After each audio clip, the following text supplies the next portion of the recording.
were not going to stammer, but now let me go to a topic at least where you will not stammer. Give us an update about your own nominations and return. So in the same spirit, I remember I had expressed interest in running for the position of National Vice Chairperson of NRM for Western Region. In the NRM constitution, you're vice chair for a region, but you're elected by the whole country, by delegates from the whole country. It was in the spirit of building, nationalism and so forth. So you don't become a tribal leader. So I had expressed interest as a young Turk. I had my ideas, I had my campaign that I had called the Creative Disruption to reform, rebrand, renew, and reshape the NRM. I think the NRM it has become a bit obsolete as a revolutionary party, 40 years into power. So I thought would young people come in and create some internal change. However, I wish to say that some elders reached out and told me a few things. One was that if you're going to reform this party, then you should have run for party chairman. Because as long as the party chairman is still the chairman, he wants his party to operate the way it is operating. So I was defeated at that. To me, that we should have consultations amongst my competitors. And then we had conversations with some of the like-minded competitors. And I stepped down in favor of one of my competitors. I am not going to mention them on air, but in the due course of the week, my team and I are drafting a statement that we are going to put out in support of one of the candidates in the race. And it may not be Dr. Chris Bariomonsi. It could be, it could not. But if you look at the candidates who are in the race, you have this new radical group. I'm sorry, but I might call it, it's close to militia. The PLU, it has two candidates there. It has two candidates there. And I do not agree with their ideas. I find them extremist, I find them intolerant, and I don't think right now, unless they have their internal reforms as that unit, they do not represent some of us. So I find some of my views actually they agree mostly with what Honorable Dr. Chris Bariomonsi represents. Right. Well, time will tell. So most welcome to Gang, Joseph Otieno, the UPC Lone Ranger. Most welcome to Gang. Young veteran journalist, Angelo Izama, most welcome to Gang. Thank you for having me. Yes, Benjamin Katana, Mr. Moneyman of NUP. Thank most you very welcome much. to Gang. It's a pleasure. Yes, and I have a guest in the studio, Mr. Tumusime Kato, or I should say Kato Tumusime. He's an advocate. You're most welcome to the Capital Gang. Thank you, Oscar, for hosting me this morning, and I'm happy to be part of the gang today. Yes. First time on the gang. True. It's my first time. Yes, and an advocate, you and your brother, twin brother, both. Yes. Yes. Do you work in the same law firm? Yeah, we work together in Tiza and Mugisha Advocates. Right. Yes, and we are both passionate about human rights and freedoms in this country. Okay. I intend to invite your brother as well at some point. Oh, that would be very But Oscar, yes. I thought once upon a time you used to give me a fantastic title that I am the most optimistic member of UPC. Now today you called me Lone Ranger. But most importantly, you also gave me the title. Jimmy Akena was here. You said you're a media mogul and Lone Ranger. Jim, he called me Lone Ranger or president of the media? President of the media. Why didn't he use a whisper? But anyway, look, you also called me the most optimistic Ugandan. These days, I don't say most optimistic Uganda. I say most optimistic UPC member. Since you brought me on that, and particularly because this crowd is predominantly young, I thought that I would reclaim those both titles for the purposes, including for your special guest today. Okay, most optimistic UPC member, correct. About Uganda, maybe not. So, Kato, I invited you on the issue of Balaalo. We had a discussion last week, and I did not actually feel it was I did not know it was strongly felt across the country. And that's why I invited you, because I'm told that you have good knowledge and a balanced knowledge of Balaalo in northern Uganda. Yes. So if we could start with an update, have they left now, northern Uganda? Thank you, Oscar. The last update is that some people have started leaving voluntarily the northern Uganda, but some are still hesitant and they have questions that must be answered at that level before they leave and they are forcefully evicted. But the issue of the Balaalo is, I think, being misused by the politicians, especially in this time when politics are the helm and the peak. And that's what should be the issue, so that these people don't tend to affront politics ahead of the issues that must be underlined and must be identified and then resolved, so that we have a balanced debate and the issue resolved at that level. The Balaalo, most people tend to quantify them to mean the people that are Bahima or the herdsmen from the west, which is not true. I think the name Balaalo has a big origin. These are people who would move from one place, settle in a place where there are pastures and water, and then because they couldn't have permanent places fixed there, so they would sleep over the Kulara. That's, I think, where it all gets the meaning of Balaalo.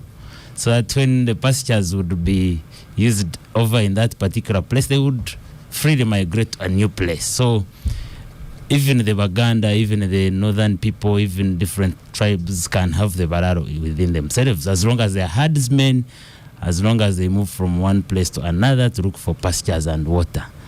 But the issue now is, when most of these politicians are talking about the Balaalo, it seems to be one ethnic group and one tribe, which is the Banyankole in specific, and Bahima, which is not true. But how? I have to tell you, two things I pick from what you're saying. The balanced debate. I don't know if we'll get to that point of the balanced debate on this one. And the context, the background you've given us, Benjamin Katana also gave it to us last week. And as he was pointing to himself, saying he could be qualified as a Mularo, whereas maybe Duncan. Erroneously qualifies.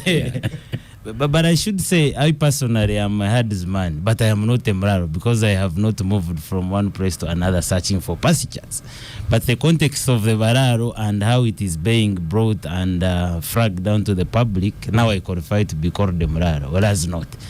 But the issue... Are you a herdsman in northern Uganda? Not in northern Uganda, okay. But most people will not now take me out and draw a distinction on whether I am a Mularo or not. As long as you're a herdsman, then the general perspective and understanding will now refer to you as a Mularo, whereas not. But now, the issues now that are surrounding the evictions of the Balaalo and leaving the northern Uganda should be, I think, identified and characterized. Before even the UPDF, like the CDF, talked about his personal involvement in the evictions takes place, I think we need to identify and categorize these groups of the Balaalo that are in northern Uganda. One, how did they acquire this land? The laws in Uganda allows everybody to own property everywhere in this country, and that one is a fact. Two, it provides for ways on how do you acquire that land. For example, we have different tenures in Uganda that govern land. The issue of the politician saying that the Acholi land is customarily owned does not suffice, and therefore does not bar any person from owning that piece of land legally. As long as they follow all the dynamics, as long as they follow all the procedures, they can own that land legally in this country.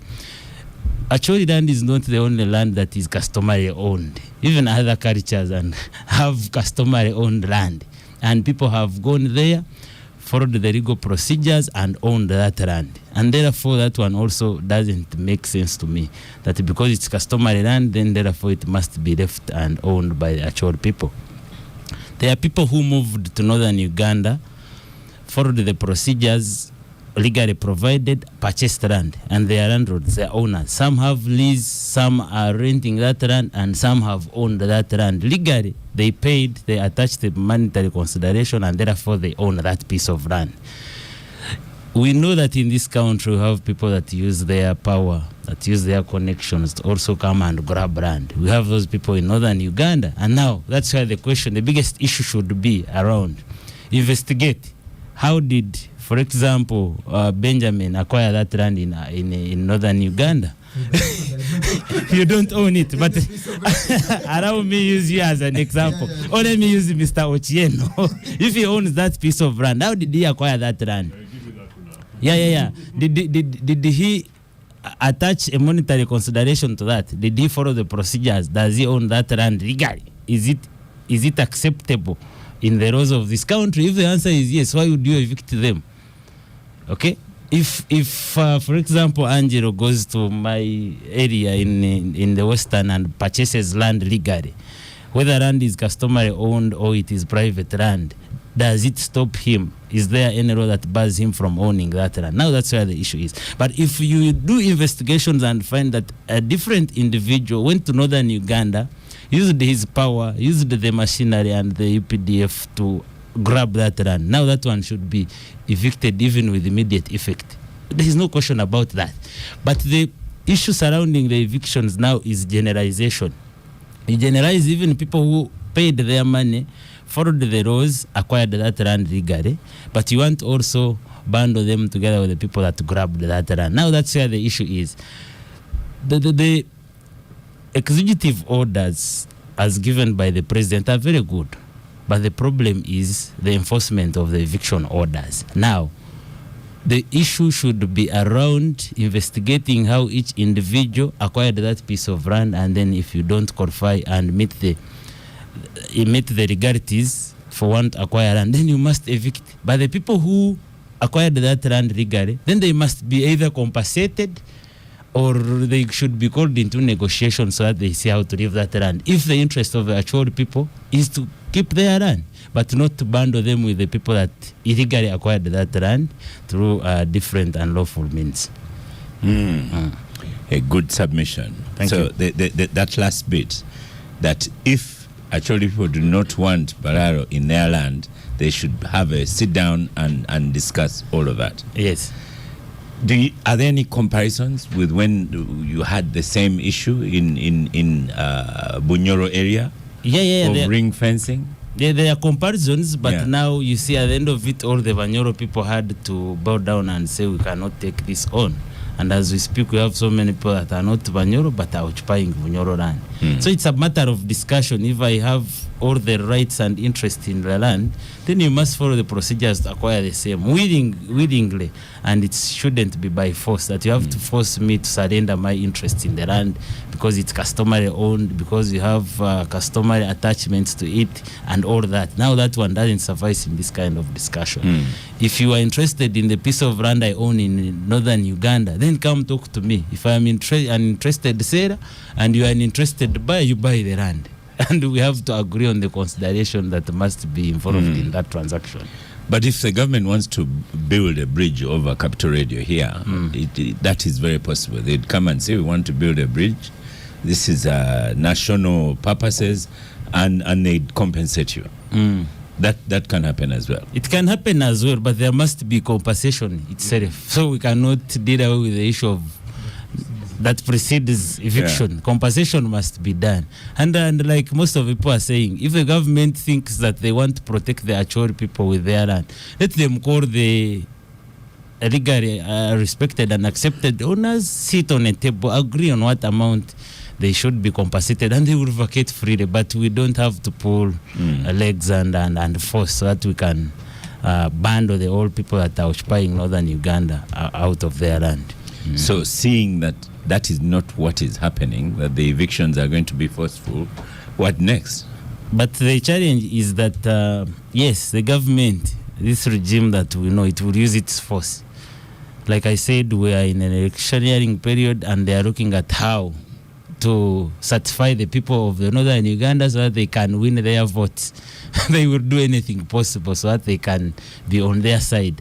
But the effect now will go on you and me, who are the taxpayers, that these people will be evicted forcefully when they have their legally acceptable interest in the land. Now they will sue the government. The taxpayer, me and you, will face the burden of now compensating these people for the actions of the regime that is not looking at the bigger picture of how much effect do we have and the loss that we shall suffer as a country, but they are looking on how they can win the souls and the hearts of the people in northern Uganda during this election period. But, and a final one to you, if senior lawyers in this country, and I'm told the senior lawyers that support the Balaalo to leave include the minister, Mao, and the big man himself, who are from the land, and these are senior lawyers. So then what would you say to that? You see, being a senior lawyer and trying to underline or issues a chief as justice. they arise, yes, it doesn't take away the fact that you are prone to mistakes as a human. Oh.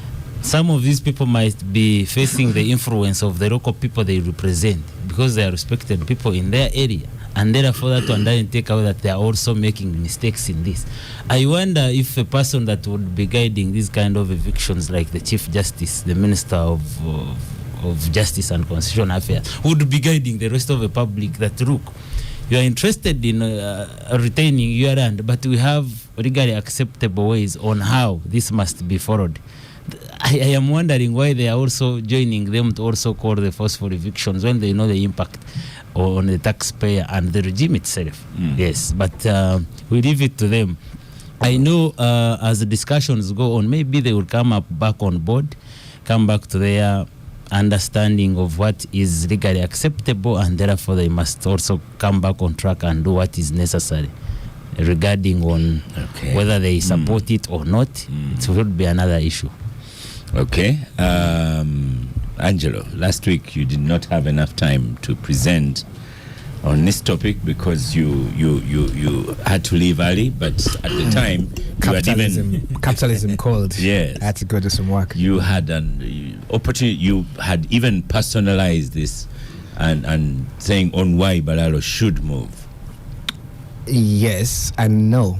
I said that northern communities are not in the habit of victimizing. In other words, if someone is, as my brother here said, considered faultless in their actions, it would be very, very strange for them to be victimized just on the basis of their ethnicity. And I referred back to the harmony in the cattle corridor that linked the west of the country to the north. And there's a piece of history that I shared last week, which is that if you look at the district administration system preceding independence, all the districts made money, and the colonial government planned for certain activities to be encouraged in, for example, here in Uganda, those trade and those coffee. But Bugisu, for example, you just go and look at the history there. A good reference point is Samuel Luingo's book, Uganda, an Indian Colony. You'll see that the Bugisu district administration and the Bugisu cooperative had done such a good job raising revenues from coffee, but that coffee was actually indigenously owned, indigenously managed, until of course the British came in and messed it up. So the Acholi district administration's revenues were largely from cattle, because cattle was the main business of that district. And I gave an example that at some point the colonial governor here and the guy who was in charge of the treasury had sought to prevent the Acholi district administration from taking extra government grants because the cattle business was so lucrative, okay, that the Acholi district people then came up with, creative arguments like, we are putting our money in bursaries for students, and we are spending on this and that social service just to get government money. But they were making their money essentially from cattle. Now, fast forward today, the feeling is that after the loss of power, which was centered administratively in the hands of Northerners in the 60s and 70s, and of course, in the 80s under Joseph's party, and then a war that ensured, a vicious one. You had nearly continuous strife for 30 years in the north, and today the issues of land are no longer economic. If I was to argue the law and the legal arguments that have been made here, I would be really doing this issue a disservice. I think I would rather argue the politics, because when I speak to northern leaders, and I took some time actually to speak to some of them in the course of the week, their issues are more political than legal. And there's a good basis for this. By the way, if you're listening to us around the country, remember that we are talking about the general election next year, but in fact, there are some issues that have been adjudicated outside an election, and one of them is land. You recall, I think the only election I consider that President Yoweri Museveni lost fair and square had to do with him putting his personal reputation and his political record on essentially what was a national referendum, and going around the country encouraging Ugandans to support a land acquisition bill that his party was trying to put through Parliament. You remember that? Where did that end? I think the compulsory acquisition of land, even if there were good legal arguments for it, even if there was like an administrative basis to say that, and he made good arguments about, and these are not new, acquisition of land, I think, was first proposed for development was first proposed in 1965. But despite that, the general fear in the country was that compulsory acquisition of land was a thinly disguised political move to dispossess land from certain communities. This is the sentiment in the north, let us just be honest. Okay? Now, land also has a sentimental value. And one of the arguments that you should put aside is that sometimes certain items have legal pecuniary value, and then they have a greater sentimental value. On the way here, the guy I came with, I forget his name now, who brought me here, is a cab driver. I gave him the example. I said, if I had $10 million and I went to Bulange and I told the government of Uganda that I would like to acquire the Kasubi tombs, and the commercial proposal is great, okay? And I said, well, I can even lease it, but I can own it for a period of, 50 years. Here's good money. Would the Baganda agree? Of course they do. Yes. A lot of taxi drivers are graduates. And this one here, I think he could have a master's in business administration from the way he was talking. He actually listens to you. Now, yeah. Cab driver. Yeah. Taxi driver in Uganda might mean matatu. But cab driver, they are quite educated these days. Yeah, there's actually a lot of just finish that. I'm digressing. Yeah. So, the issues of land are political.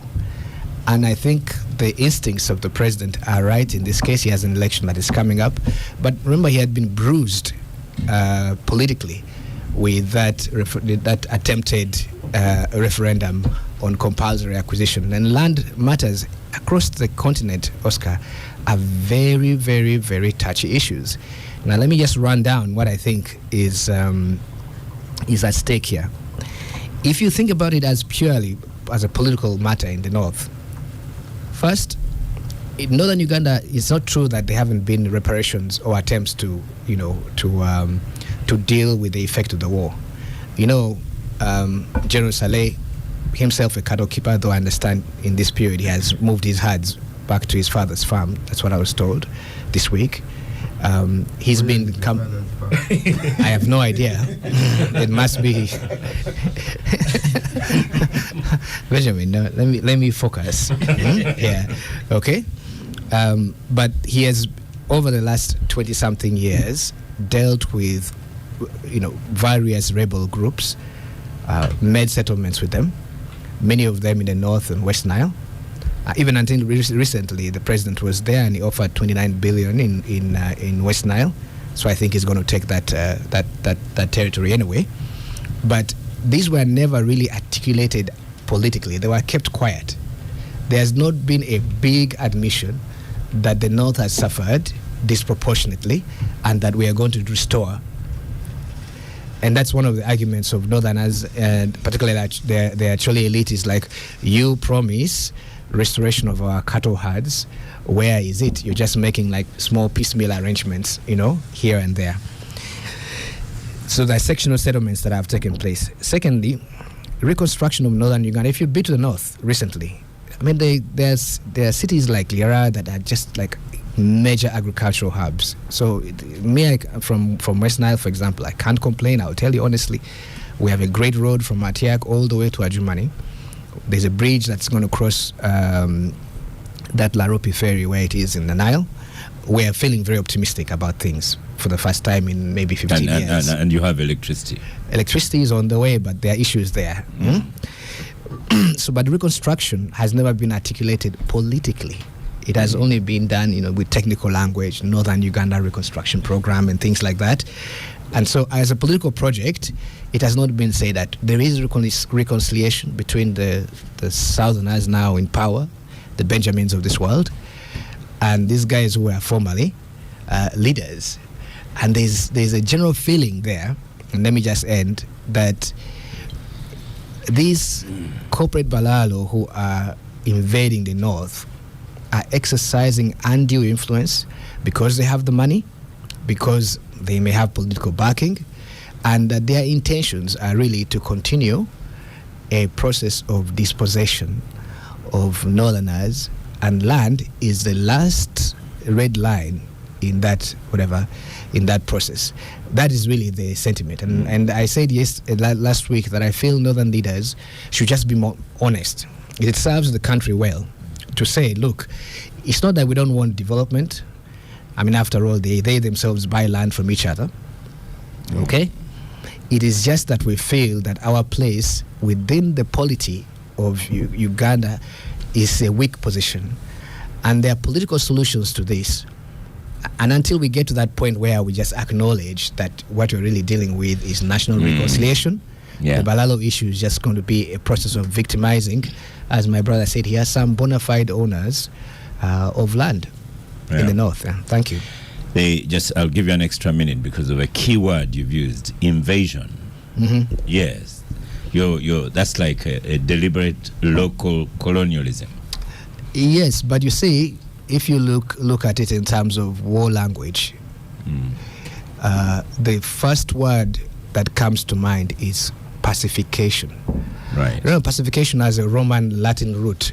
The Roman legions used to pacify tribes. The Latin word is pacara, which means scorched earth, by the way. Kill everything, poison the wells, burn the villages. Pacification of the north. Remember, there was a whole ministry called, and inappropriately named in my view, the Ministry for the Pacification of the North.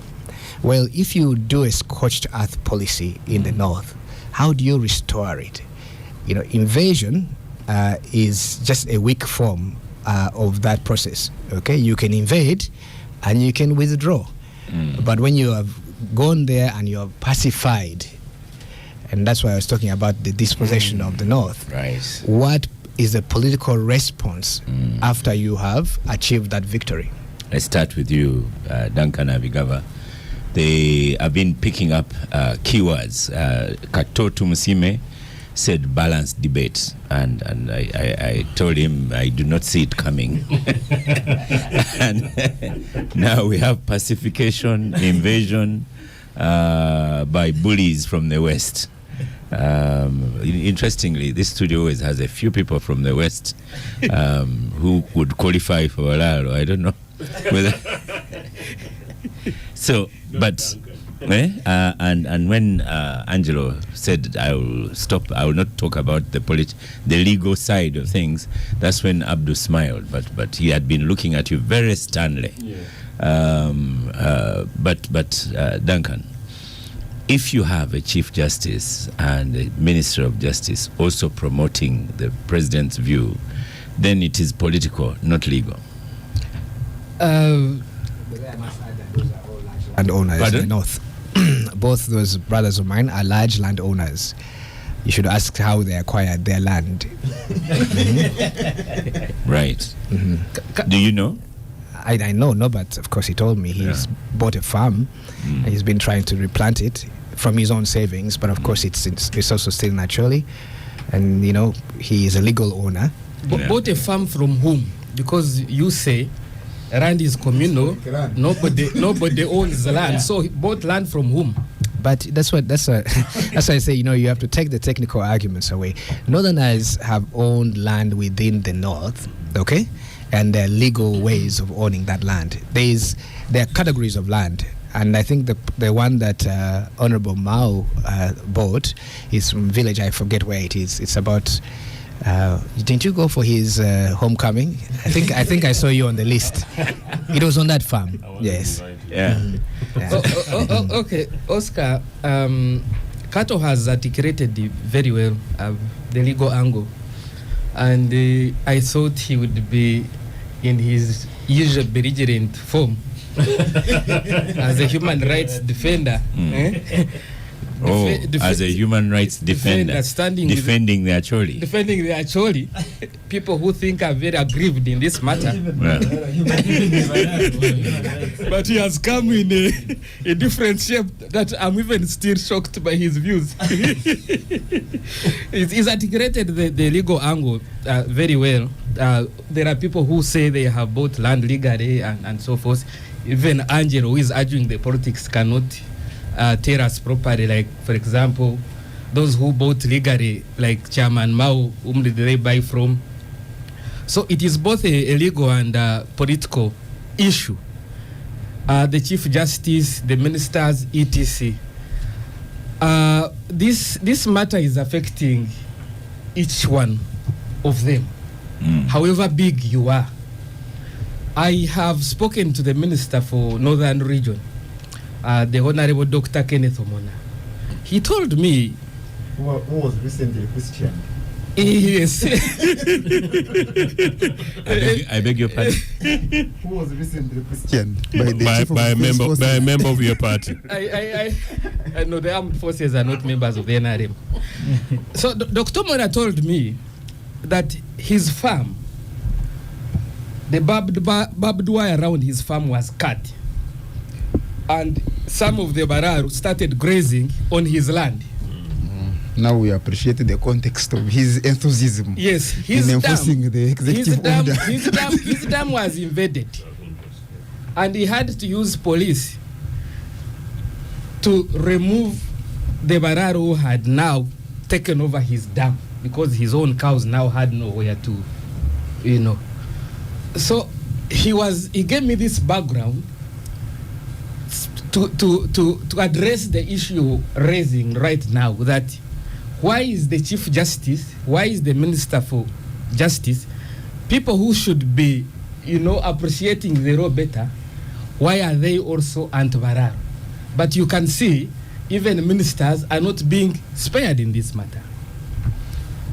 People with protection and so forth, even their farms have been invaded.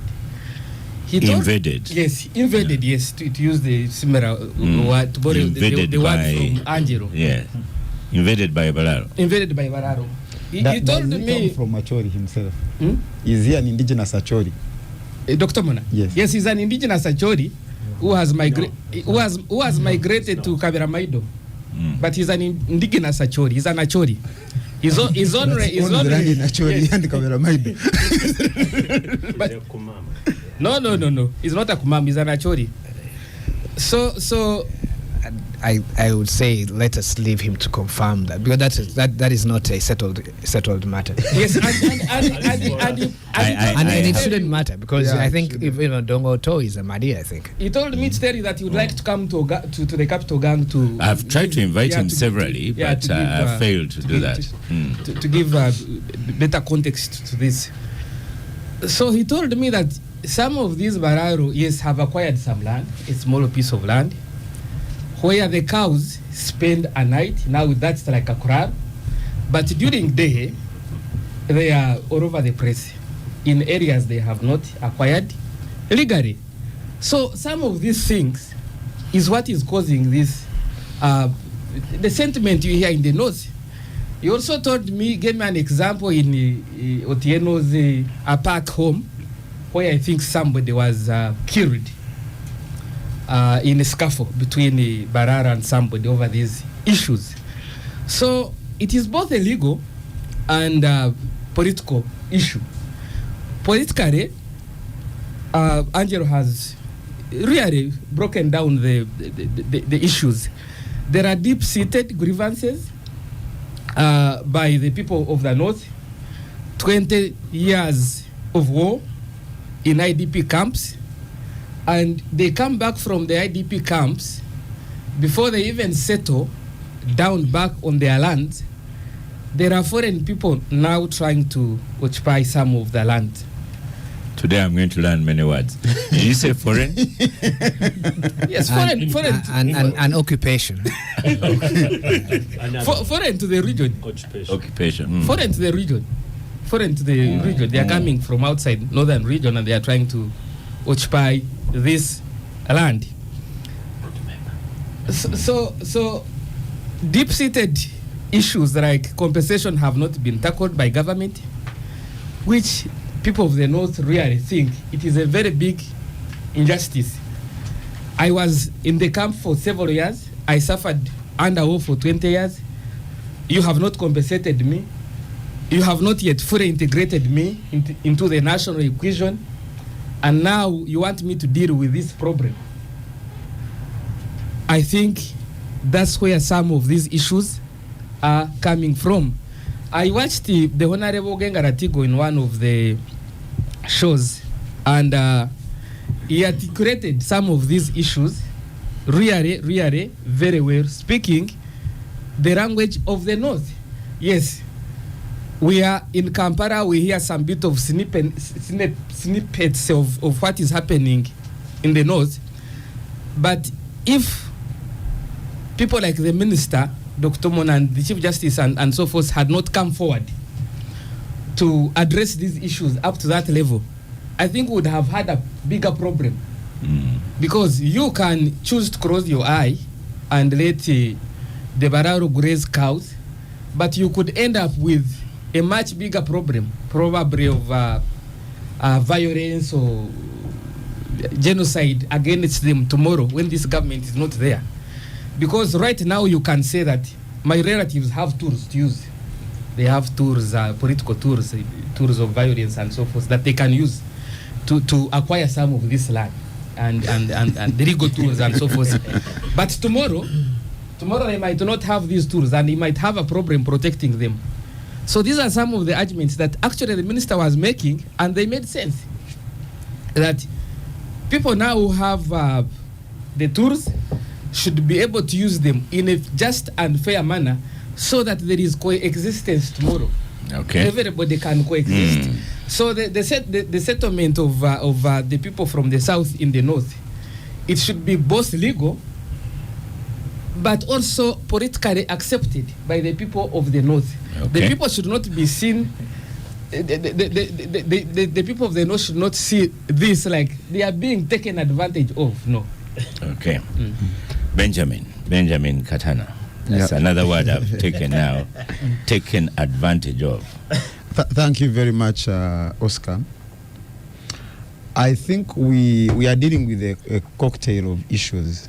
The question of Balaalo, I think one would be wrong to strictly look at it in a legal sense or strictly look at it in a political sense, because or even social sense. Because when you are talking about ownership of property, acquisition of property, these are legal matters. But there are also some aspects that need to be interrogated. But I'll come to that.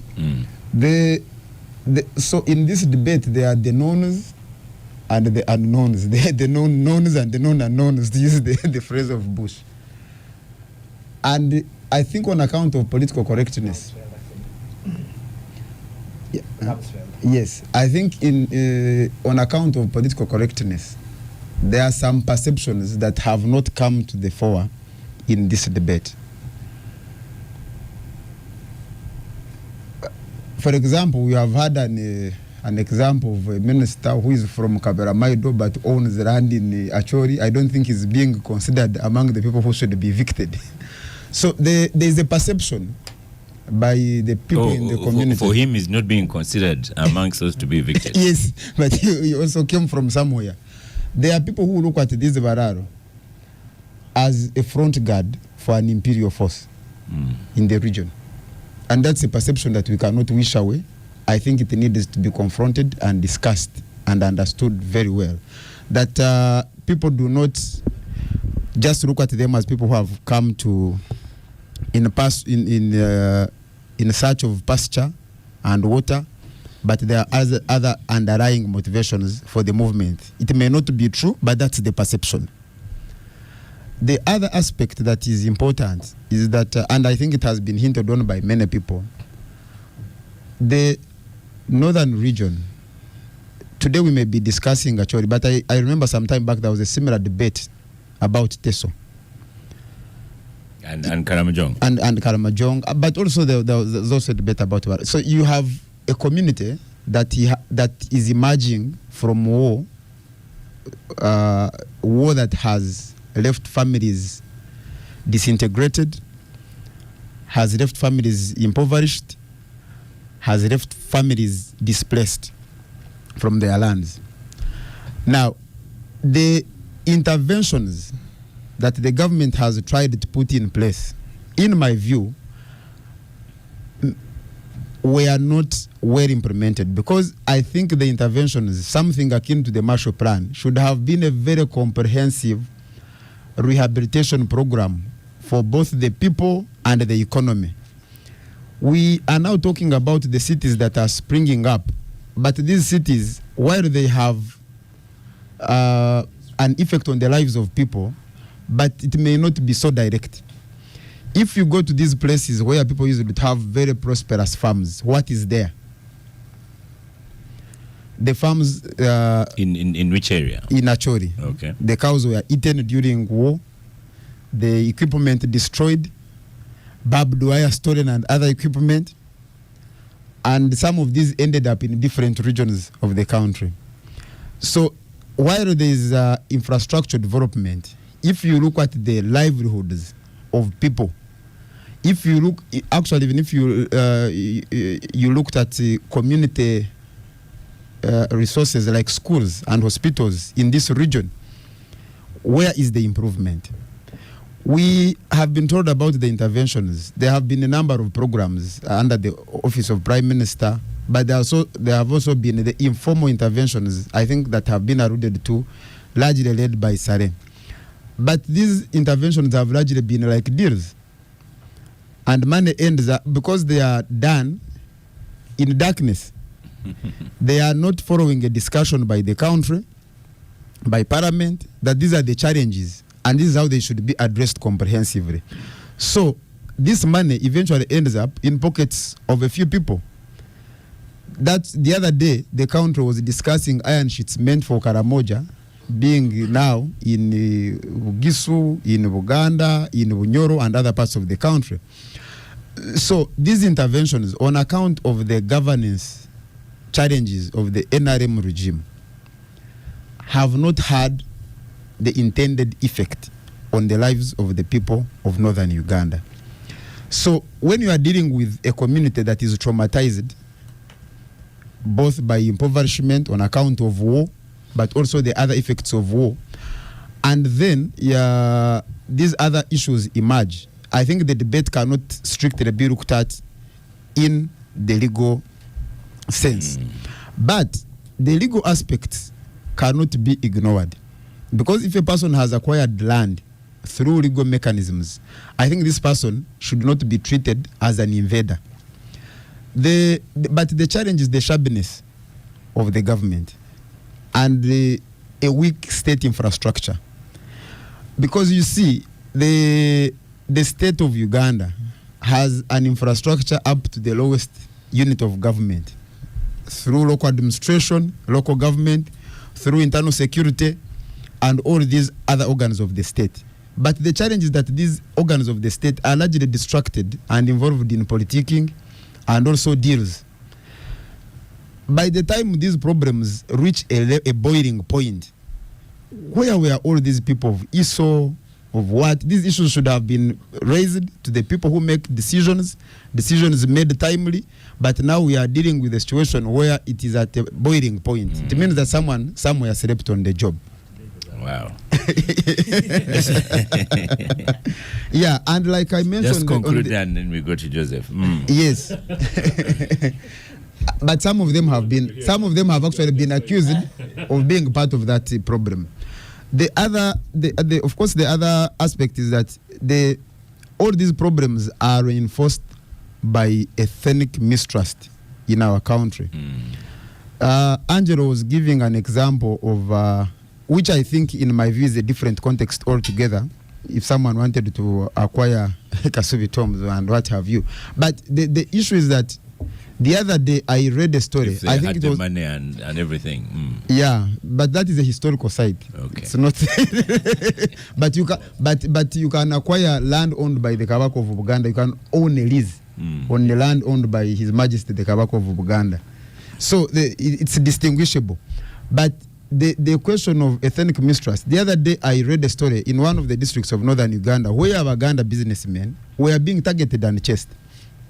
But the government, instead of leading the country in a discussion that is aimed at healing and starting afresh, always chooses political convenience. And now we are going to a general election. Museveni, having largely lost his grip on rural Uganda, his calculation now is on Acholi. And that's why he has been signing all sorts of agreements with leaders from Acholi, which agreements will not even translate into the transformation of the lives of the people. But like I mentioned, they are done in darkness. They are reduced into deals that will eventually benefit a few individuals, and the problem will not be solved. So I think we need to have an honest discussion in this country on how these matters can be solved. The government needs to approach this issue in an organized manner. Verify, know who owns the land legally, who acquired it through the right procedures, and is treated as a rightful or bona fide owner of land, and appropriate compensation is done if they are to move. Those who are there and they are just practicing nomadism, which is an outdated practice. They don't own the land, or they own some small piece of land and the animals are invading the farms of other farmers. I think those ones should be dealt with, but in a very organized manner, not knee-jerk reaction like we are seeing. Joseph comes in. Yeah. On that very point of what the government is going to do. But even before, I was going to tell him he's also in a Buganda party. So people at his home ask him, "Why are you in a Buganda party?" No, even some Buganda ask, but this one now can he be? Yeah, because as a country, we have failed to have that discussion. We have remained provincial in thinking. If you are a Musoga, you should be in a part of Basoga. If you are a Munyankore, you should be in a part of Banyankore. the country Uganda remains the name, but in terms of content and how we operate, we have failed to become a united state. And is very mistrusted by the foot soldier. I don't know if you've heard about the group called Foot Soldier. That is the opinion of NRM people like Duncan. Oscar, 1 minute. Before Joseph comes on, Katanaya talked about what the government should do and so forth. Yes, the government has set up a committee, a verification committee. So Balaalo, who have genuinely acquired land from somebody in Acholi or anywhere in northern Uganda, legally, they have fenced this land. They have a water source on the land, and they are not blocking any community road or blocking access to a water source for the community. Shall not be evicted. Are not going to be evicted. Right. So there is no need to worry. I think those who are worried are these ones we have been talking about, who have not followed the right procedures to acquire those lands. Finally, you have spoken as someone in Ofonopondo's seat. So let's take the break. It seems like land discussion is still going on. Joseph Otieno, you're on the microphone, and as we said, you're the most optimistic UPC person I know. I'm trying to look for the optimism in your submission this morning. I quarreled earlier that you rejected the idea that you created yourself, that I am also the most optimistic Ugandan. You see why we need optimism. I think this is very important that we address this issue. It's very important that we address it soberly. I think it's important that we address it as a nation. And I think it's important that we acknowledge and accept that this is a political issue. The historical context, quite clearly, is I'd invite people, particularly those who can read, to look through for a documentary called A Brilliant Genocide. It's by an Australian filmmaker, Ebony Butler. It will tell you the amazing, sad reality of what happened in northern Uganda under this regime. I have attempted to persuade most Ugandans to read... What happened to northern Uganda under this regime? I'll contextualize. Yes, indeed. Yeah. And I'll contextualize further by emphasizing something that people also reluctantly like to refer to, because it's important for this debate. Milton Obote's own notes on concealment of genocide in Uganda, written way back in 1990. As early as 1990, Obote gives depth to the massacres in Luweero and gives depth to whatever was already then happening in northern Uganda, meaning Acholi. And so when I hear my colleagues talking, all these things predominantly embed into this. So how we basically decide and choose how to respond is a different matter. Quite clearly, I don't think this is a matter for definition for Balaalo, because we all know what it is, and we all know the nuances that unfortunately brings everybody else to be contextualized and called Mlalo in this. Unfortunately, the issues, if you look at notes on concealment of genocide in Uganda and you look at the brilliant genocide, you'll realize that actually if we deconstructed these, Ugandans are as diverse as they come. Luweero, before NRA went there in 1981, was the most cosmopolitan part of the Republic of Uganda. And I've said this again and again and again. I think I need to emphasize it. Because in Luweero were the founding parents of Idi Amin. In Luweero were every nationality, including Banyarwanda, and so therefore including some, quote, Balaalo. All nationalities, identities across the Republic of Uganda. And people lived peacefully. Immediately, these guys entered. I have told you that there's a family in Nagongera, a guy who just passed hardly four months ago. He was chased.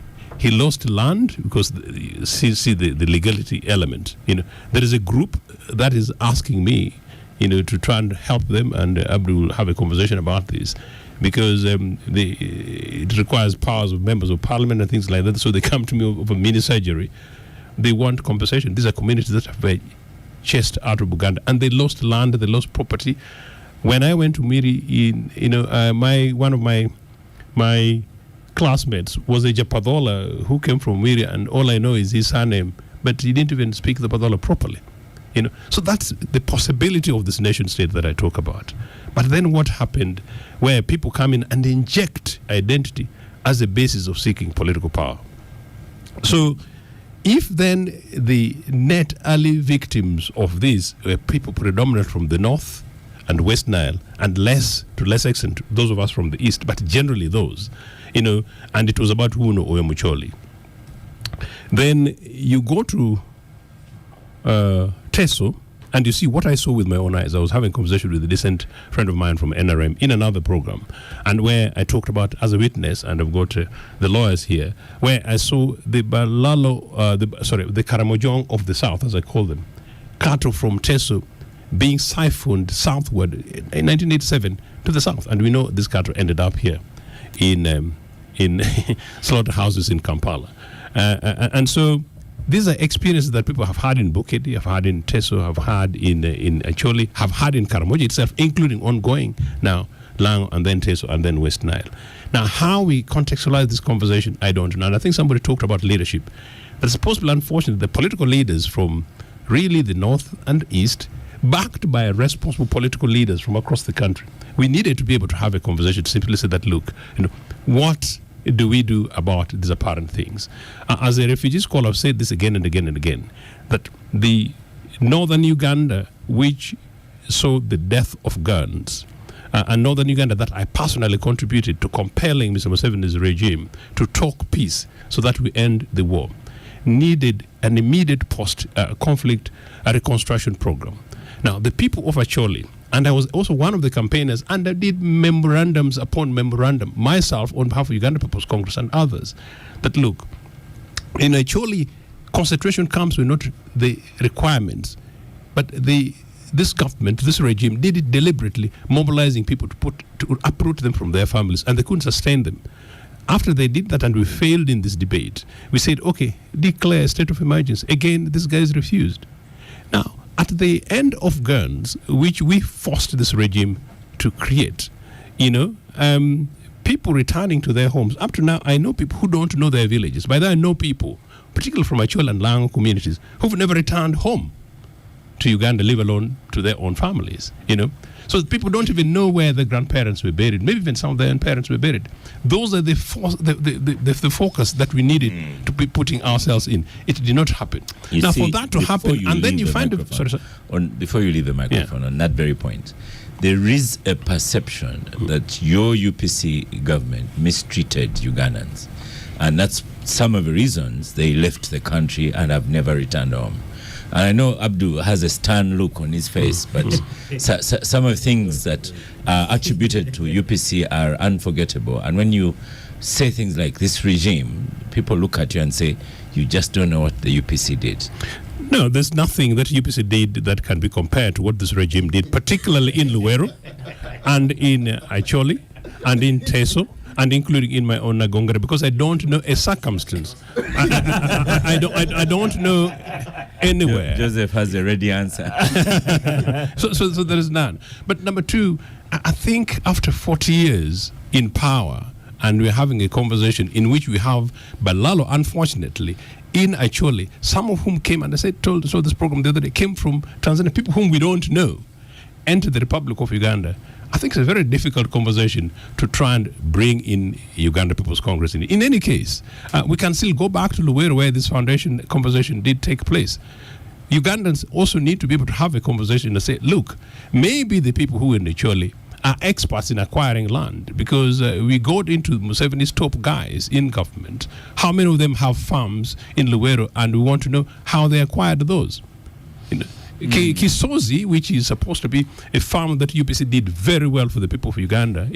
Right now, I don't know how Mr. Museveni acquired it, and sometimes the guy likes to boast about it. But it's fine. If only he boasted over that and readdressed the post-conflict situation in Acholi, meaning let's resettle these guys, let's return them, let's equip them, let's enable them, and where possible, let's possibly even in court teach them how to farm if they don't know. That's what you do. You don't say we shall arrogantly pile up a group of people from TZ and come and teach you how to use your land. It is in the process of that becomes Duncan, let me tell you, in the course of tell Ugandans that the truth that there are no Tanzanians grazing in the north. No. I'm coming to that. These are Ugandans who had meandered into Tanzania with their cows, and they were chased by the government of Tanzania back into Uganda. Then you need to they are not Tanzanians. Then you need to tell Chris Barumuzi. They are Ugandans. You need to tell Chris Barumuzi to tell Ugandans properly, because it's the first time I'm hearing that element of rebuttal. But the reason why I refer to that, in any case, is that because they've been chased from Tanzania, does not give them the panacea. There's no panacea for them to find their way via Teso, get chased, Bunyoro, get chased, then conveniently find yourself in Acholi, and all of a sudden you have huge guns, and loss of money to an indigenous community which were amongst the largest cattle keepers in this country. And finally, Benjamin is quite right. This identity question, because that's why I deliberately brought it out as a country. Because for me, I'm just tired, really. That I am a Republican Ugandan or Pan-Africanist. I find it absolutely uncomfortable that a Benjamin Katana may struggle to go and find a farm in Busesa or in Agongera, or in this case, particularly perhaps somewhere in Atiak, because of the guys who now we know have been chased from TZ, but they conveniently have found space in Acholi. And in any case, the final point, this grazing thing, Mr. Museveni talks about culture. At what stage do we break the culture of cattle grazing and looking for water? Mr. Museveni has stopped it because he talked about commercializing it. We are not helping the Karamojong to do so. We are not helping the Bates whose cattle has not been restocked. But in Acholi, we are going to teach them how to do it. Quick point. There is a perception and possible reality that this land issue involves the question of Mr. Museveni one time going over Acholi and seeing this big expanse of land, say, oh, Bambi, Jesus, I wish this was there somewhere near Wachitura. That is one. But quickly, there is a belief The conspiracy that let him respond. There is a belief. Is he one of the people that own farms in northern Uganda? There is a belief that these things about land per se, don't forget that many of these guys come from very squeezed corners of Uganda. But number two, that the issues of minerals. And then number three, there's issues of oil. All these are theoretical perceptions. So you can see how political these things are. So we need to have this open debate as Ugandans, but a debate that brings us together rather than one that breaks balanced debate. By the way, Joseph, the biggest group of the Balaalo in the north, these are peasants who have no idea about your minerals or oil or whatever. But their interest is peasants with guns. Is grazing ground. Peasants with guns. Mainly. He's following up the line that Angelo brought up that says pacification and a front for other people. And you had mentioned them it. Corporate Balaalo for a reason. They have you had also mentioned it that some of corporate Balaalo. Duncan, you mentioned that some people have power. Corporate Balaalo, the DO is talking about, for example, generals, etc.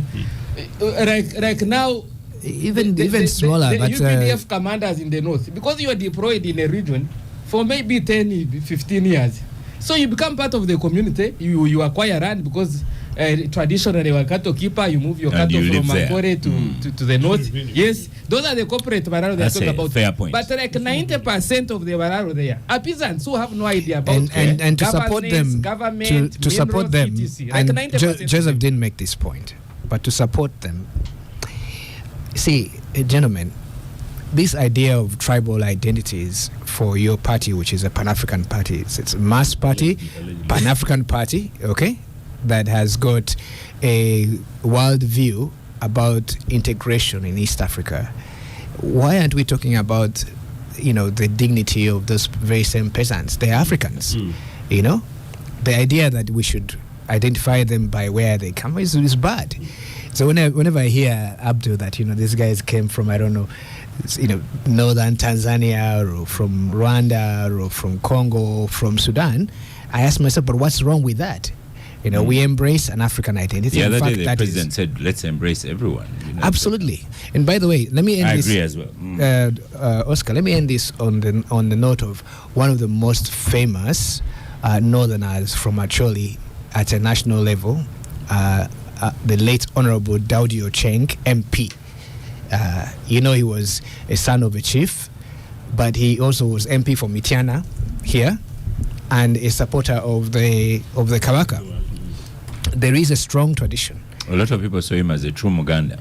More than a true Muganda for all intents and purposes. But the point being that we cannot abstract that history, excise it. There is a Uganda where you, Duncan, can become MP for Moyo East, and that is still a possibility. The Ochianos had a policy that you stand in one constituency, but you voted in another 3 constituencies, yes, something like that. The UPC2 government. Abdul, you're on my. I don't want to. You know, you can bring up so much history. There was a gentleman, Sogaman, wanted to stand in Western Uganda, and that was one of the tools used against him. Yeah, is actually my relative, Ngomangime. Yeah. So he performed very well. I think the difference was about 30 votes or 60. Yes, so so even the people who voted for him were not Basoga, they were Banyangore. Though he had more of. So you were not on a a pacification mission of pacifying Angore. But anyway, back to the topic. Back to the topic. We are just taking it up from last week, as you remember. But you see, legally, I don't think there should be big discussion about this. If somebody has bought land and he owns it, and all Ugandans are entitled to live in any part of this country. If we are to go legalese, no problem. But is this issue about law? I doubt. I really doubt. This is about politics. It's about economics. It's about culture. 2, you see, after the war, the entire actually economy was literally destroyed. The entire actually economy was destroyed. What the Acholis remained with is only land and themselves, who had not gone to school, who didn't have proper even health services, just their bodies and their land. So after a few years, if there is another group that comes to sort of take away the land, but now that they can't take it away, they own it. And it makes matters worse, like I said last week, that generally the land tenure system is natural, it's communal, it's customary, generally.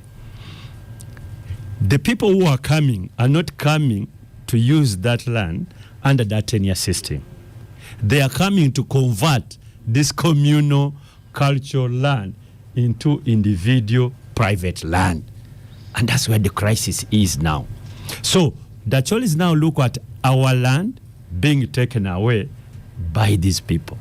And that distinguishes the case of one of themselves. If, for example, there is a Mao who is trying to say, okay, now I can utilize, they might say, well, this is our brother. But even that is a debate within Acholi. It's a big, big debate within Acholi.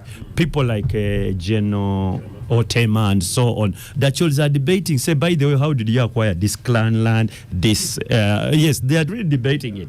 So the Balaalos have found themselves in this problem. But as somebody was saying here, how did we arrive at this point? Because we just knew it was coming. It was just a matter of time.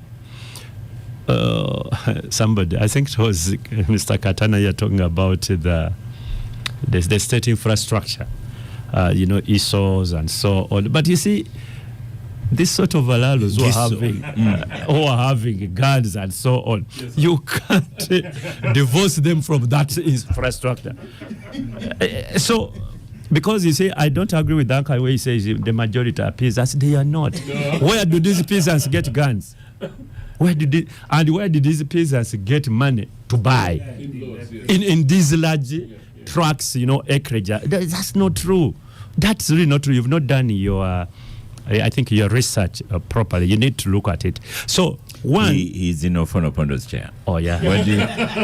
What do you want him to say? I don't envy you, my brother Duncan. It's a very difficult chair to sit in sometimes. So, and then there is also a history to it. One actually, Elite was talking to me this particular week, and was raising the issue Joseph was talking about. That look here, even after the 1985 war, that war theater, the famous Ruwero Triangle, from Kivoga, Muvende, the Big Mpija, and so on. We got a new, after 1985 war, you had a new class of landowners. And many of them had actually participated in the 1985 war. Many of them. And I'm sure, Duncan, you know this, that there are many people who participated in that war, and they went back and pissed out a little bit of... I don't know. No comment. I don't know about cases. So, and this actually was really serious. I said, look, this thing has been happening. Only that for us, the only thing we are left with after the war is land. And if it is taken away, you are really destroying us as Acholi people. And that's what the Acholi elite are thinking about. So it ceases to be purely legal issue. Yeah. It's about existential, of the Acholi people. How are they thinking? Until we go, if, for example, in the next, because these guys don't have money, those who have money are not very many. And if people are just coming in, buying land, and you're poor, tomorrow you'll find that the Acholi are actually squatters on their own land. Or what used to be their own land. And the reason is, when they say their own land, this is tribal land. This is clan land. There are very, very few pieces of land where these guys have titles. This title thing, I think somebody should do some research. How much of our Acholi land is titled? It's very, very, very small.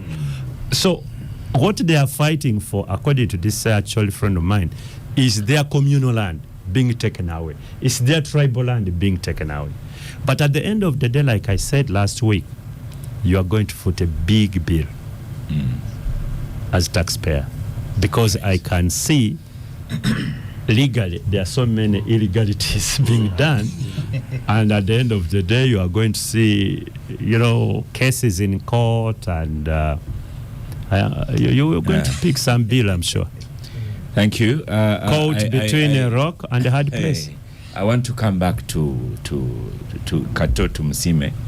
One of the reasons I should continue inviting Duncan Abigawa, he teaches me how to pronounce names. So it's Kato.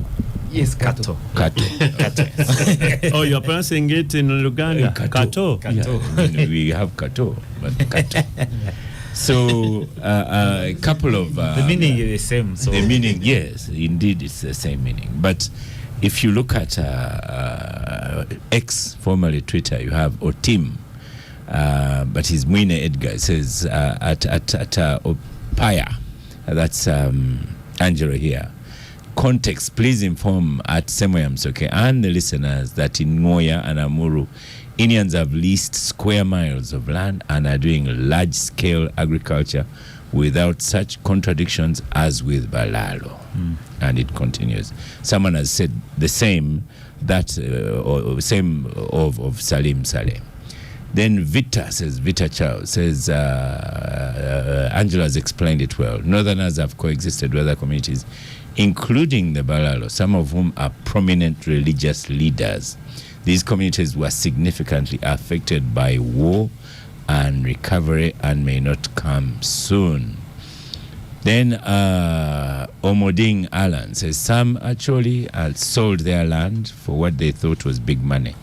But when the money is divided by the extended family, you find each getting as little as 2 million. They buy borders or booze, and when the money is done, they cry foul. This is all on X.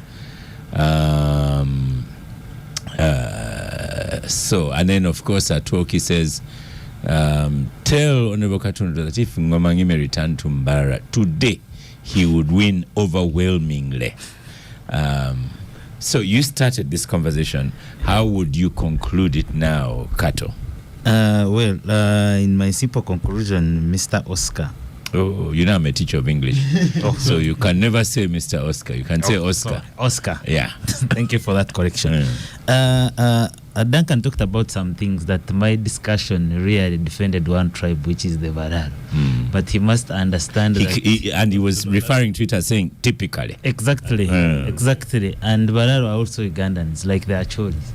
We all share the same equal rights and we are protected the same. So if the issue affects their interests in the land, we must as well come up to defend them and talk about their interests as well. But we disagree here.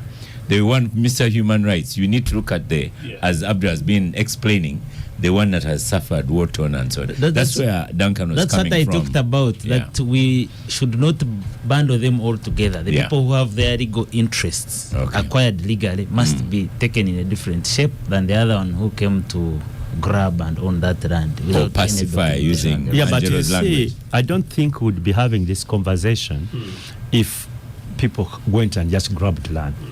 Because that is an illegality. Yeah.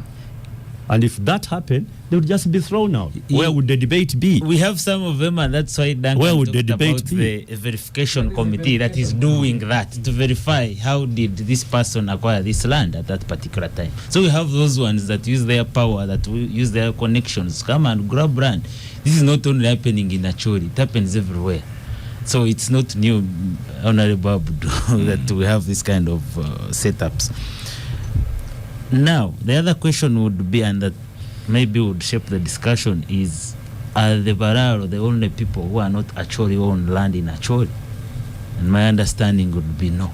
There are so many other tribes and so many other people that own land, but they are not Balaalo. Why is the only issue now related to the Balaalo? Things concerning the big wigs and the politicians that are saying that they have been affected by their Balaalo activities, including cutting their barbed wires, it is not only happening in Acholi. People have faced this all over the country. And that one should not shape the discussion on whether the Balaalo should be evicted or not. I think the biggest issue goes beyond that. But to end the point here, Oscar, the politics of identity now has taken over this country, like my colleagues say here, and it's obvious that when we near an election period, each group, each ethnicity will come up and then they identify themselves with the Acholi. This is what we are speaking. With the Baganda, with the Banyankole, this is what we are speaking.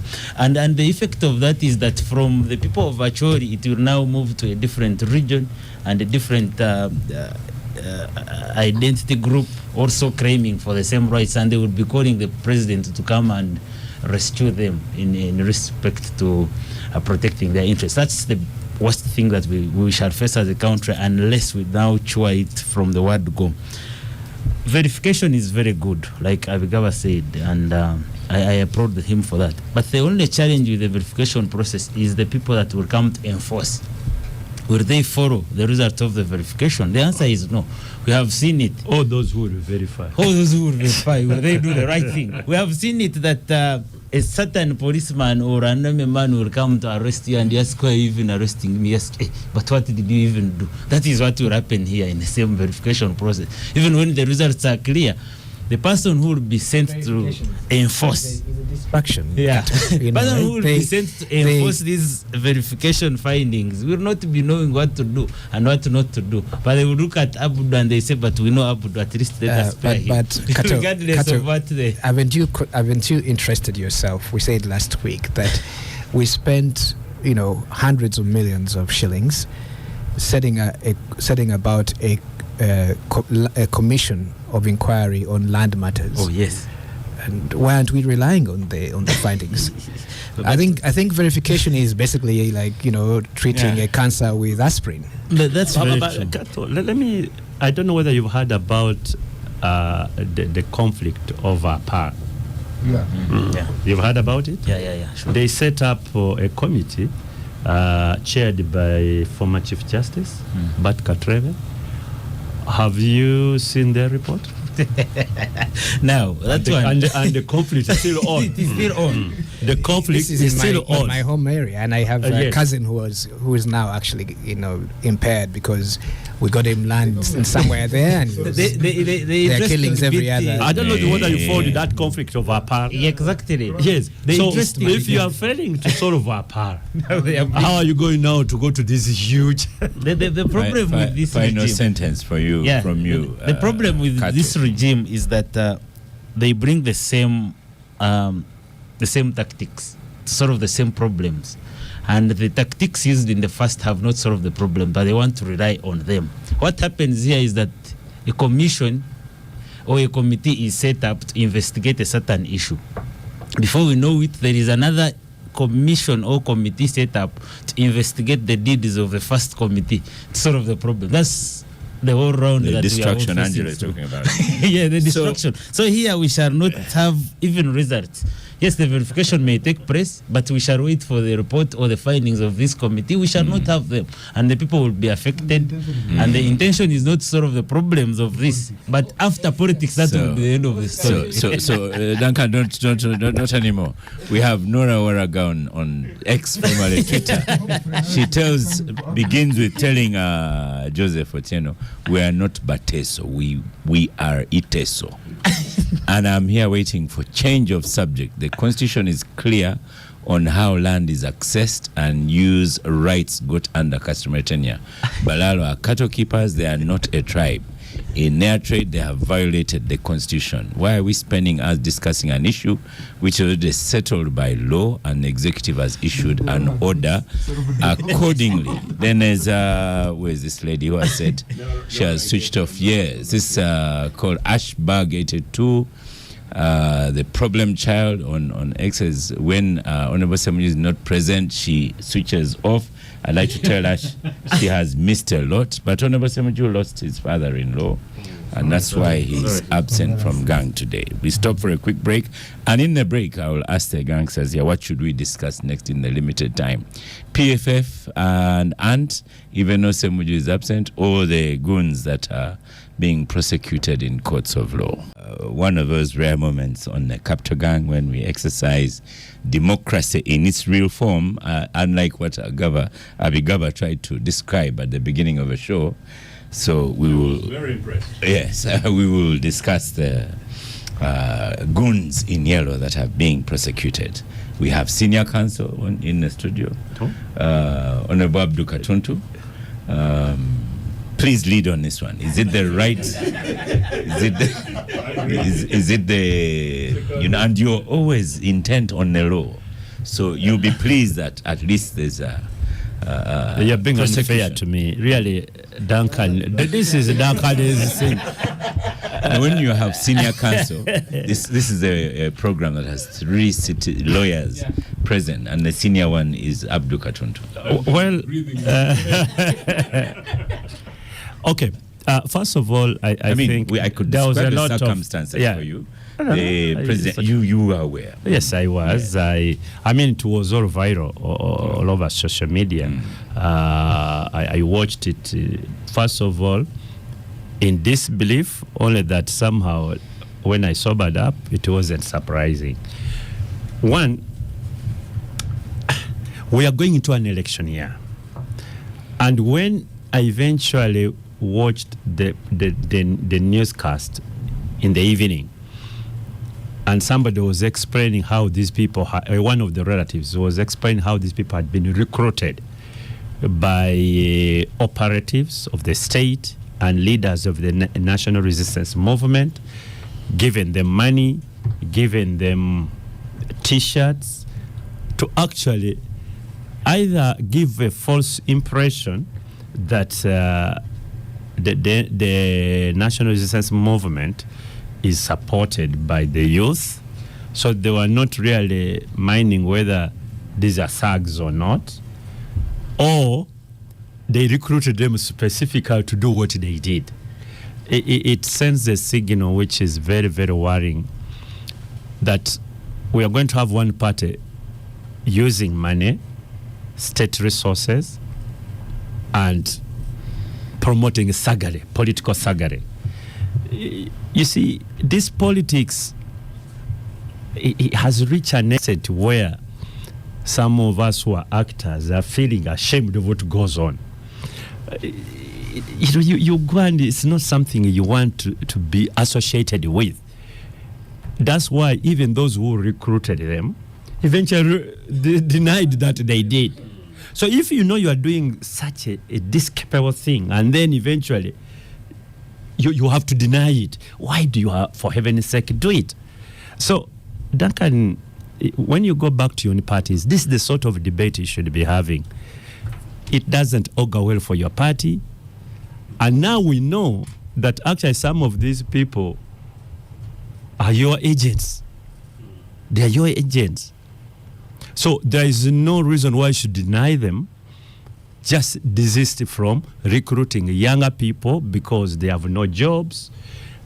You give them just a T-shirt and 10,000, and some of them now have ended up in jail because you want to clean up your own act.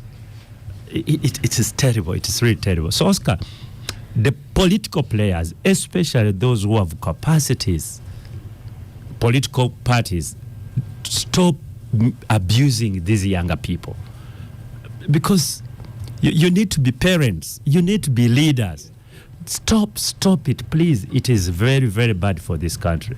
And younger people, those who, unfortunately, these sort of people will not be listening to a program like this, but they should really divorce themselves from being used or abused by selfish, actually very hopeless political actors. That's really strong from Abdu. Yes. Let's start with you. As a lawyer, that's very strong. And so it's a message home because it's an important message. They start with you, Angelo. On this topic, I'll make sure that between Joseph and Benjamin, speak last. Oh, because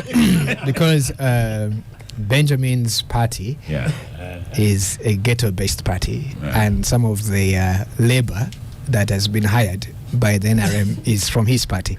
They're only temporary workers. In the general election, they go back to NUP, no?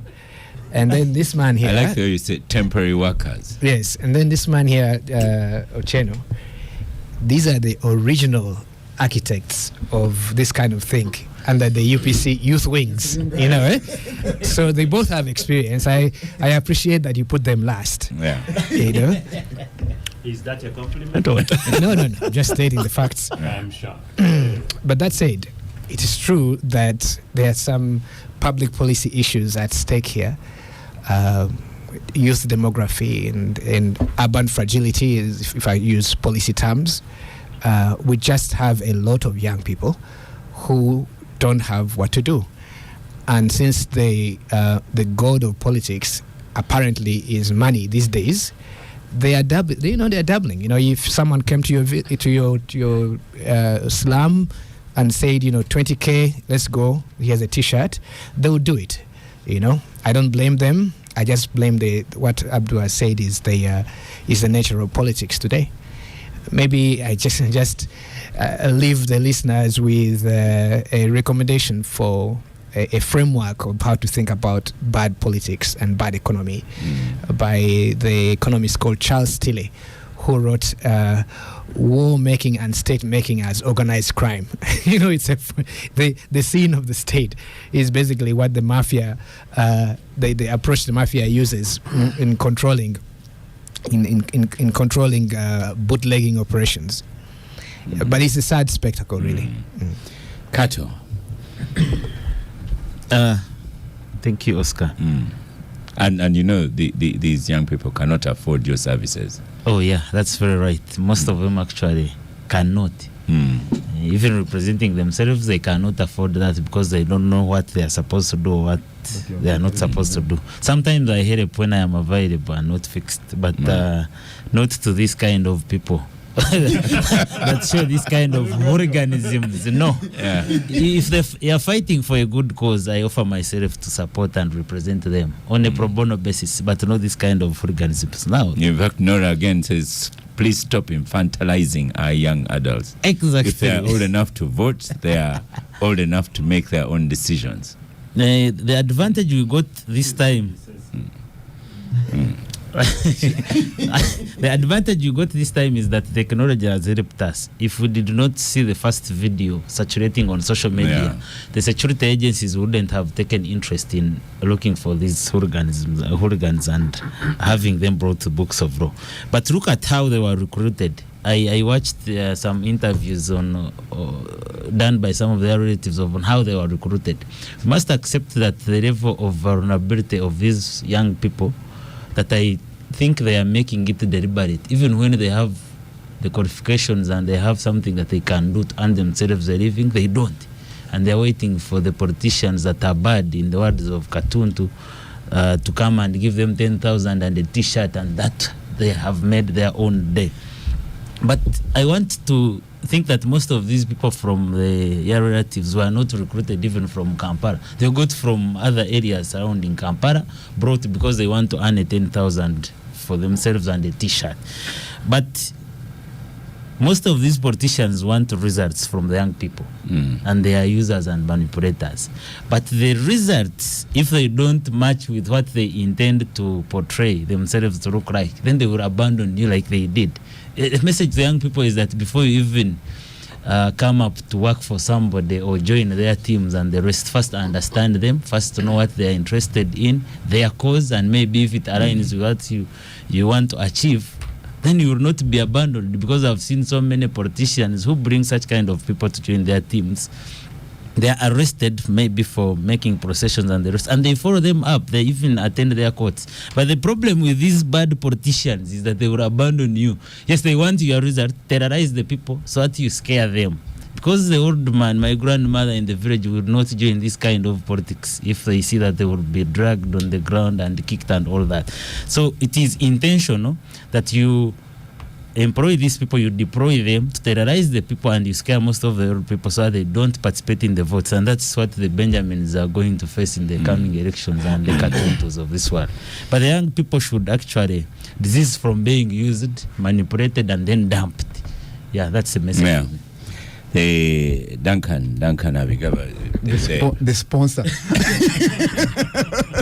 from the word bad politicians, and now you're hearing sponsor. Everyone has been looking at you.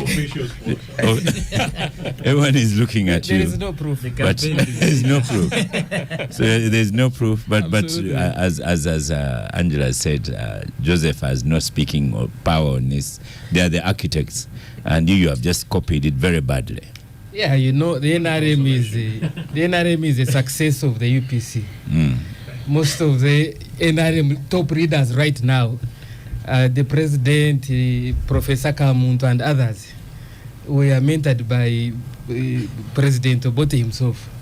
They worked in the office of the president. There was that powerful.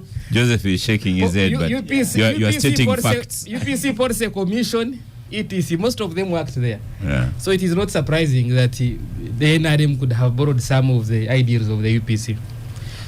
But Oscar, if you can recall, maybe 2-3 weeks ago, we sat here on the gang and we discussed the youth elections that had happened in the youth councils. And NRM, we are boasting of having even taken over the whole of Kampala. Results had come from different parishes and divisions, and the NRM had won 80-90%, etc. So this is a point of reckoning. If the NRM has all this support in Kampala, so why would you have to hire goons? Indeed, if they hired goons, because we have not yet established that these were NRM hired goons. The police has taken over the matter. Yes, you'll forgive me. I have to speak like a phone pond on some of these contentious issues. The police has taken over the matter. They are investigating. They have not yet given the details. We don't even know the particulars of the suspects. The party has not issued a statement to own or disown them. So we cannot say they were NRM goons. No, there is no proof. but also, it alludes to the fact that why some of us have attempted to run for party leadership. And these are the things we have been telling the party. the party has a lot of support. It's in Kampala itself. The Secretary General, on the nomination of the president, what, for example, he could have done is to organize a delegation from every village of Kampala or every parish of Kampala with minimal logistics. And they would have a very huge crowd to welcome the president for his nomination. As we speak right now, I think the party chairman is at the nomination at Prot 13 Charlie on the road, and we don't know what will happen after the nomination. We could have another case scenario by the time we leave the studio. These are mistakes that the party is doing, because they could have organized delegations from every parish, and they would have a huge number at the nomination of the president. But the party has been very commercialized, that they think every problem is either money, and if money does not work, deploy some bit of violence.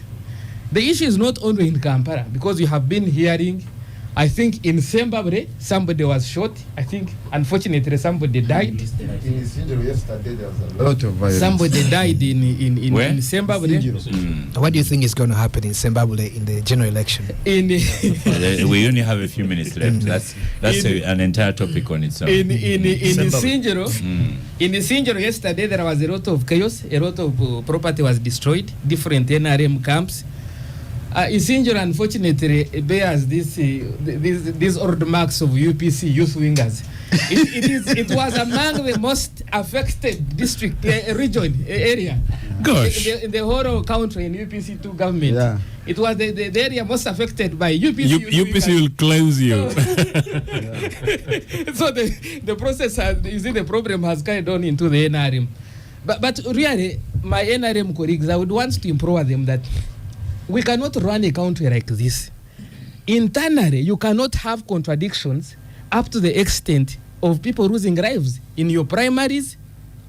So what will happen in the general election? If brothers can kill each other under the same roof, now what should we expect in the general election? So I'm appealing really that the Secretary General should come forward and take leadership on these matters and guide.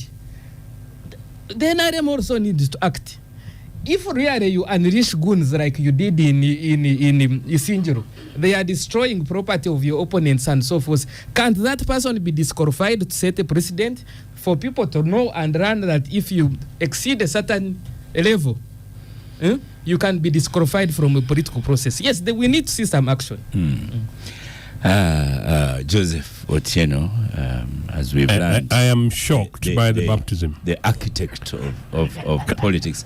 Can you imagine? Angela has yes, we are. Look later. But Fox Odoy and William Okechu, in the early sign of what happens in NRA, they did a terrible thing on the youth of the then my constituency, West Padama North. And I had to come onto Radio Trace to try and calm down not only the young people predominant, of course their supporters, but also to meet both of them separately. And all of them William would say, oh, Joseph, you know Fox. Fox would say, oh, Jame, that guy, something like that. Museveni picked this up, and allegedly he actually called them to order, including saying that, well, if you guys misbehave like this, we might lose that seat to the sensible, decent UPC guy who was basically coming. But that's a slightly different story. So these things are terribly unacceptable. Now, I was actually going to admit for the first time something to link with the UPC, the one which I authoritatively know. And that is the Guild President's elections, I think in 1981, Abdu. Apparently, the UPC students in Makerere chose to elect that they would not lose, and chose to elect that they would not lose. The party headquarters was so disgusted, and I got this from the party leaders, including Cecilia and then later Dr. James Ranieri and others. The party was not involved. I'm giving context. Now, these are young, radical guys who don't like to lose. And unfortunately, of course, to the party in government, and the perception then was this was a UPC policy. So that's the student thing. My fantastic friend, Maid Kwesiga, is away. He was the first guild president, very, very respectable. He's an authority on these things, including whatever happened. That we acknowledge. Number two, in the 60s, when Bidan Desali, amongst the youth leaders, were actually expelled, and I think a relative of Abdul Kichirunda. Turns out that these young youth extremists who were getting out of order of the party and they were disciplined. You know, the irony is these guys got disciplined and then they decided to say that the party was bad, but the party was exercising responsibility in leadership. Fast forward to the 1980s UPC.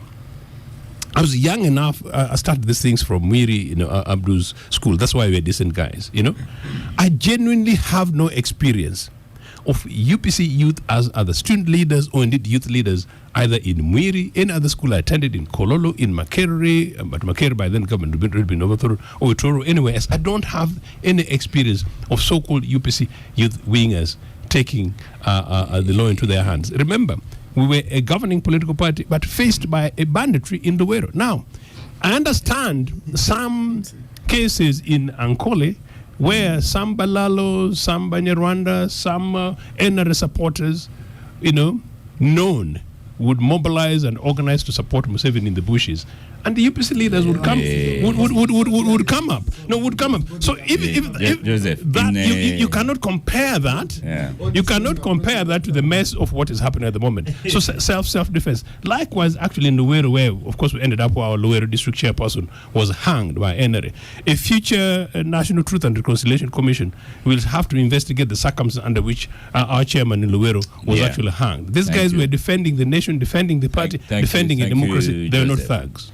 So, Benjamin Katana, and people are still posting on Balaalo issues.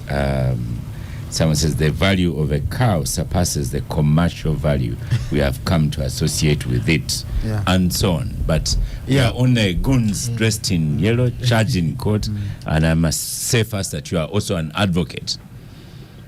Yeah, an advocate of guns. No, a lawyer.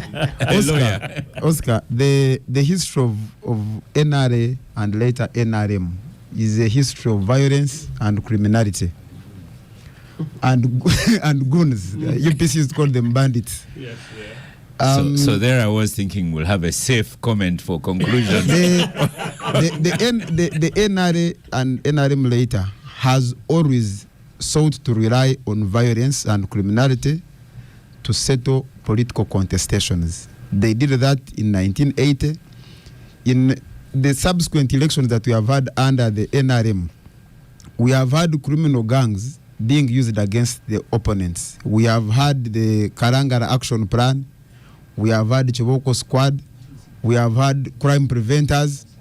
And remember recently during the Kawempe by-elections, this time you had people from the state apparatus behaving like criminal gangs. So the state infrastructure is highly compromised because of the political interests of Museveni. And the danger with this, today, there is a trial ongoing, and I don't want to, of people that were recruited in a similar manner. Because when criminal gangs interact with the state infrastructure, they get emboldened. That's why now we have people who were drawn from criminal gangs being tried for killing a very senior state attorney, and others probably.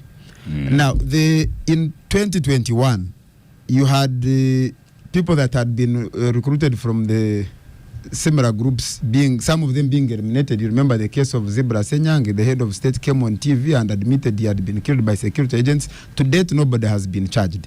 Now, the goons that attacked people. Recently, I watched an interview where the assistant to the national chairman of NRM indicated that the operation was being led by the director of crime intelligence, General Damrira. Now, you are saying police is investigating, but they are saying these groups were recruited by police. The challenge with this is that 5 years from now, 10 years from now, the goons that are being relied on by the ruling party may be emboldened and to carry out more daring operations, even outside politics. You know what is happening in Haiti? If you read the history of Haiti between 1960 something and 1986, the other day when the Jat people were terrorizing people in Kawempe, the Minister of Internal Affairs, Otafire, compared them to the Tonton Machut of that time in Haiti. You know where Haiti is today. So the NRM is preparing Uganda to be where Haiti is years from today. So it is unfortunate but not surprising, because this is how NRM has always done politics. But of course, I think many people have mentioned, the young people must know that it is their future that is being robbed from them. Because once you are caught in trouble, you face it alone. The government should give them employment opportunities, should give them an opportunity at life. But the government is now taking the government which has failed to give them equal opportunity and a chance at life is the same government that is relying on them, taking advantage of them, like it took advantage of the Kadogos in the Ruwero War. It has a history of taking advantage of vulnerable people. So it is not surprising that it is doing this now. Let me, in the 2 minutes left, let me give 1 minute to Abdul Katonto. Maybe you'll have a better conclusion. I thought Katana would be a safe conclusion, but I've since realized that it was wishful thinking. I think, Oscar, it is about a national challenge of the bad economy, where many young people are unemployed, they are struggling to live, and then some selfish people take advantage of them. We need, as a country, to continue investing in creating opportunities, job opportunities for these young people, to get them out of this hopelessness, this hopeless situation they are in, which makes them vulnerable for some people to really to abuse them. So really, it's a national crisis. We need really to invest in these younger people, because you see, if there are many young people who are struggling, they are working either in Chikubo, where you will not be giving them a T-shirt and 10,000, say come and do this sort of thing. They will be trying to earn a living. So that is the biggest challenge the country has. Thank you. I should say that Old Kira Road, I don't know if you pass there as well. That's why, again, please tell I am still talking about Old Kira Road. I will engage with the director of KCCA, Old Kira Road. Yeah. You know, in our village in Chigo, we are a very modern village. We have solar lights, tarmac and all, but we are suffering from national waters. I've been engaging with them. Light for Mayaka, we are still, this modern Chigo. Expensive land, but I'd like to have a positive. Star Cafe has fed cattle here. You don't need to come with your chapati in the pocket. Star Cafe is here. I saw they are still remaining. You can carry for Waswasa. Kakuru. Yes. You need to on that one. You need to improve. And unfortunately, Honorable Semuju lost his father-in-law. May his soul rest in eternity.